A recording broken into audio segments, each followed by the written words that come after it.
कोई भी खेल किसी के लिए मनोरंजन का मामला हो सकता है, लेकिन अगर वह सिलसिलेवार तरीके से कुछ दूसरे लोगों के लिए जानलेवा साबित होने लगे तो इसे खेलने वालों को इसके तौर तरीकों को लेकर नए सिरे से सोचने की ज़रूरत है।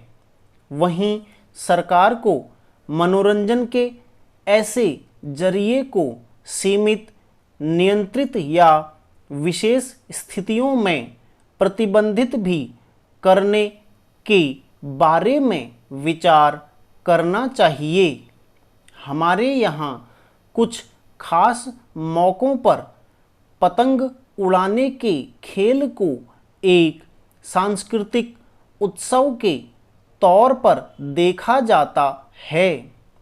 इस लिहाज से इसे मन को खुशी देने वाला आयोजन होना चाहिए था, लेकिन आजकल पतंग उड़ाने के लिए जिस तरह के मांझे से लैस धागों का इस्तेमाल किया जा रहा है वह कई बार आसमान में उड़ते पक्षियों से लेकर राह में चलते इंसानों तक के लिए नाहक ही जान जाने की वजह बनने लगा है। ऐसे ही धागे से बीते कुछ दिनों के भीतर अकेले राजधानी दिल्ली में सड़क पर अपने वाहन से कहीं जा रहे 4 लोगों का गला कट गया और उनकी मौत हो गई।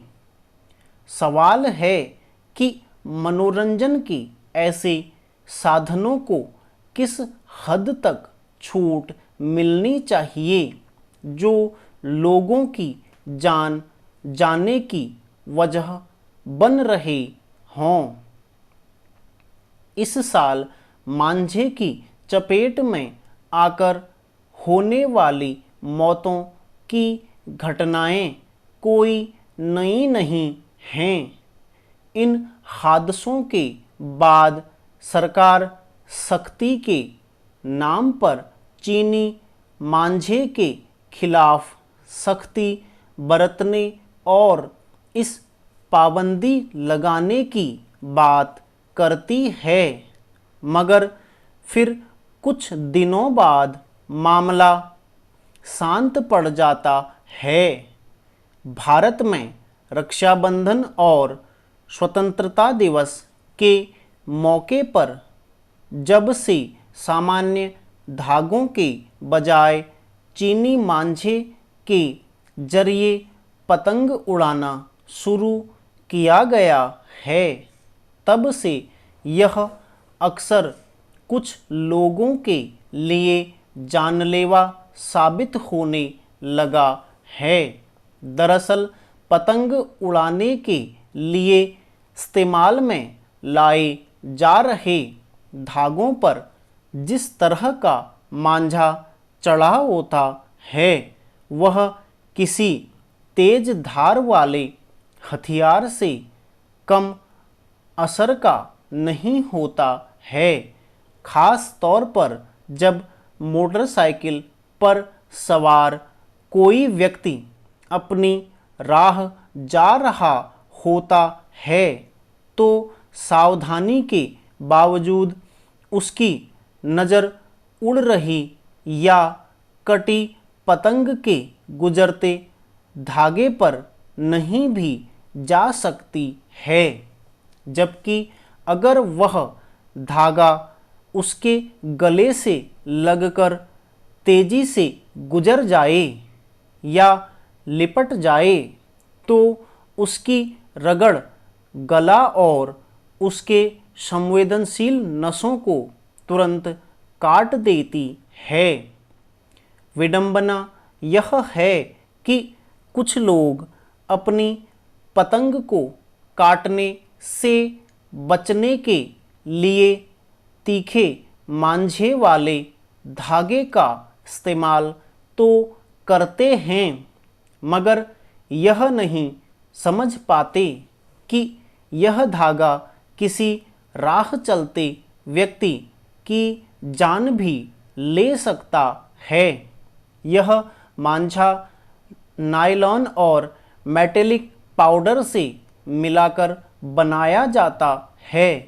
यह चूंकि जल्दी से टूटता या कटता नहीं है, इसलिए लोग अपनी पतंग को बचाने के लिए इसका इस्तेमाल करते हैं। आम धारणा है कि ऐसे मांझे केवल चीन में बनते हैं, लेकिन सच यह है कि अब ये भारत में भी बनते हैं। 2017 में चीनी मांझे पर राष्ट्रीय हरित अधिकरण के आदेश के बाद इस पर पाबंदी लगा दी गई थी, मगर अब भी इसके खुलेआम बिकने और इस्तेमाल में कोई कमी नहीं आई है। आए दिन जिस तरह ये मांझे वाले धागे लोगों की मौत की वजह बन रहे हैं, उसमें ज़रूरत इस बात की है कि सरकार इसके खिलाफ कोई सख्त कानूनी पहल करे। साथ ही आम लोगों को यह समझने की ज़रूरत है कि अगर उनका मनोरंजन किसी के लिए जानलेवा भी हो सकता है तो वे उसमें बदलाव करें। साधारण धागों से उड़ाए जाने वाले पतंग ही इस खेल के उतार चढ़ाव का वास्तविक आनंद दे सकते हैं। स्टॉप।